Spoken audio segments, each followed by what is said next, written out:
brand innovation agency with a collection of highly talented, passionate individuals. We all work as one and as a collective together. Design really does have the power to unlock the deepest desires, but it's what drives those desires which is truly engaging with people and their emotions. Our senses, it's the common thread between us all. This is what links our emotions, it's what stimulates us, it's what compels us and what attracts us to experiences and makes us fall in love with ideas, objects and even brands. It really is part of a brand's DNA, and for me it's underused. So at Boldinc we set ourselves a challenge to capture and create 4 destinations, 4 cities where most of our clients are: Hong Kong, Singapore, Sydney, London. We found this incredibly intriguing and interesting to explore, a way to further understand and get underneath the skin of not just our clients' markets, but underneath the skin of where they live. So what makes a scent unique from another one? How can we distill a city? So we thought we'd ask the true experts in the field, and we were lucky enough to come across New Directions and their in-house cosmetic chemist, Amanda Foxen-Hill, and the journey and the collaboration started. We first set about distilling images and tried to convert these into smelly pictures, and then the sensory lab was born. Of the 5 senses to consider when engaging consumers, smell is often underused. However, scent can be a powerful trigger to evoke emotion or bring back memories and strong connections. The relationship with a brand and the experience it delivers is equally as memorable for consumers, and scent has a great role to play here. Singapore Airline, for example, provides a signature perfume for air stewardesses to wear. This evokes a familiar and comforting connection for travellers, a consistent homely feeling to relax every time you travel. Aesop's character signature scent goes well beyond the product, capturing their natural, organic ethos to complement the brand's DNA. Think about your scent and how it can capture your brand's DNA and stimulate consumers around your unique experience.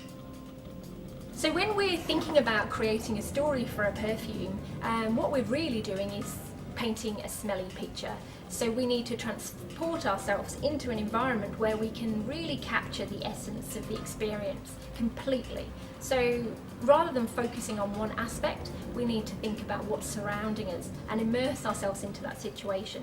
For example, a bouquet of flowers, we're thinking about the foliage, we're thinking about the different blossoms and greenery, maybe anything else, even the packaging that it comes in, the colours that evokes and the mood that's behind that.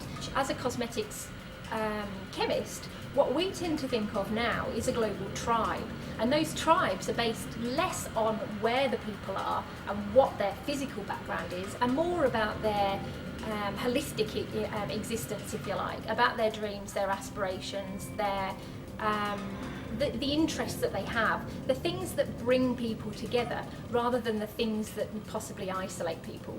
So it's quite possible to create a blend of fragrance blend that appeals to people from vastly different backgrounds all over the world, but brings them together because it evokes a certain memory or it allows them to go on a certain journey.